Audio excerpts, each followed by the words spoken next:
বিসমিল্লাহির রহমানির রহিম।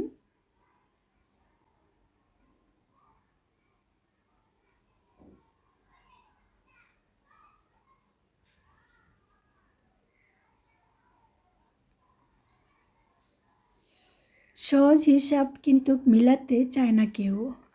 কবর খোদাই করতে লাগে সর্বোচ্চ 1 ঘন্টা, অথচ থাকতে হবে অন্ধকার কিয়ামত পর্যন্ত ওই ঘরে।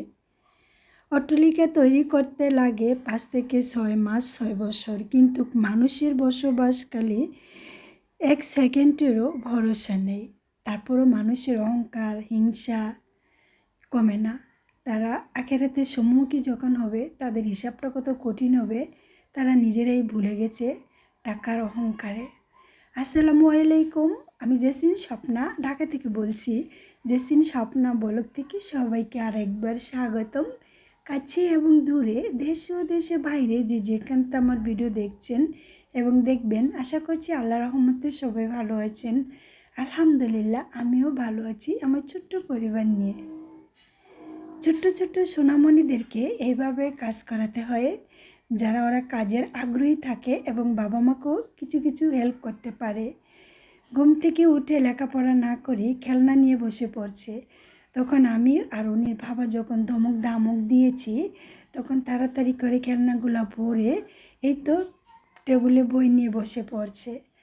তো কতক্ষণ ধরে পড়ছে, ক্ষুধাও লেগেছে।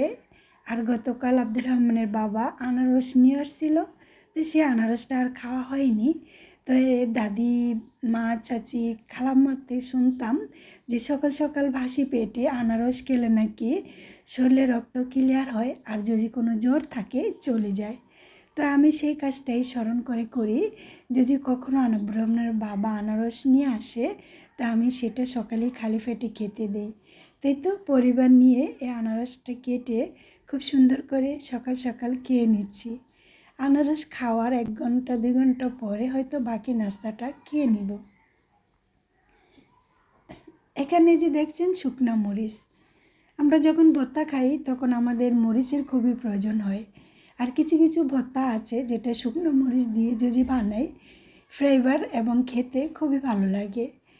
আর কিছু ভর্তা আছে যাতে কাঁচা মরিচ দিয়ে বানালেও ভালো লাগে। তো যখন ভর্তা বানাতে যাই তখন 1টা 2টা 3টা করে মরিচ ডালতে হয়।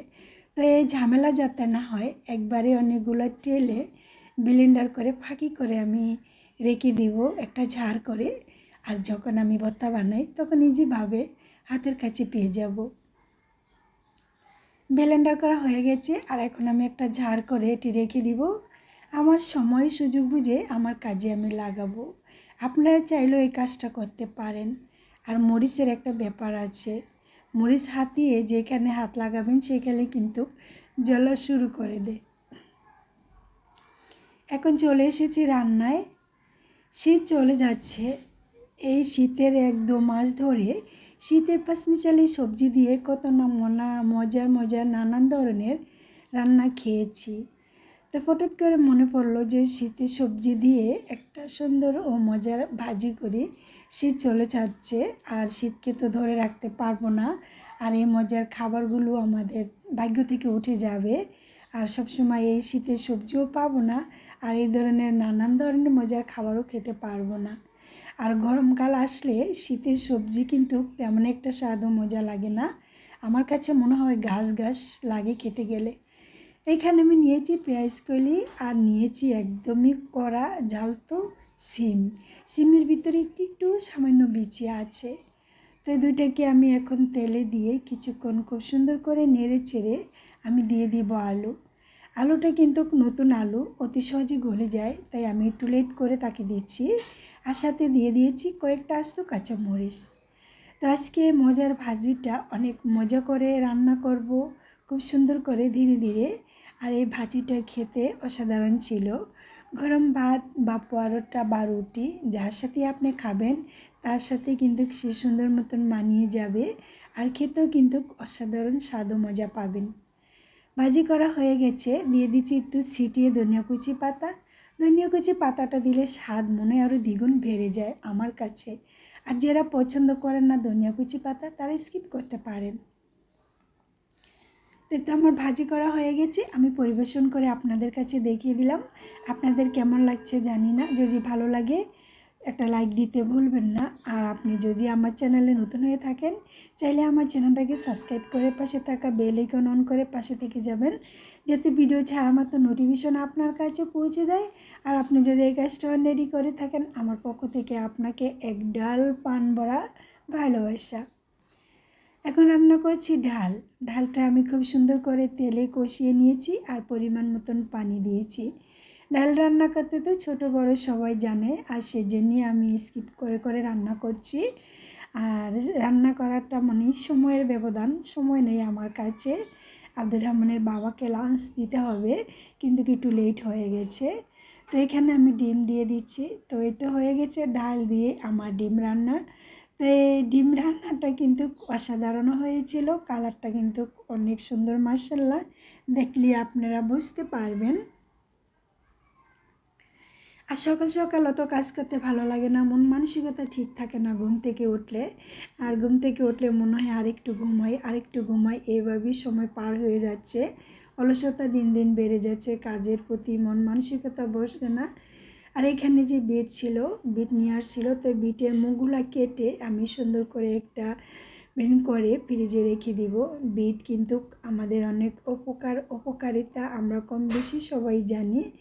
আর এই যে টমেটো দেখছেন, মনে হয় একদম মালটা ও কমলার মতো লাগছে। আর ডাক্তার কিন্তু সবসময় বলে আপনারা যদি একটা টমেটো খান, কিন্তু একটা মালটা ও আপেলের সমান, কিন্তু এই টমেটোগুলো পেকে লাল লাল হয়ে যাবে, খেতে কিন্তু অনেক ভালো লাগবে। আমি মাঝে মাঝে অনেক রকম করে খাই, ভর্তা করে খাই, বাইভাবে কেটে লবণ ছিটিয়ে, মরিচের পাখি ছিটিয়ে খাই, খুবই ভালো লাগে। এই ধরনের টমেটোগুলো খেতে একদম মিষ্টি লাগে। তাই তো কিছু কিছু সবজি গুছিয়ে ফ্রিজে রাখলাম। এখন এসেছি আমি মেন পয়েন্টে হচ্ছে আমাদের অনেকের শরীরে রক্তের শূন্যতা। এই রক্তের শূন্যতার কারণে অনেকে নানান রোগের আক্রমণ হচ্ছেন, অনেক দিন যাবত অসুস্থ হয়ে বেডে শুয়ে আছেন। কেউ বেঁচে আছে, কেউ মরে যাচ্ছে এই রক্তের শূন্যতার কারণে।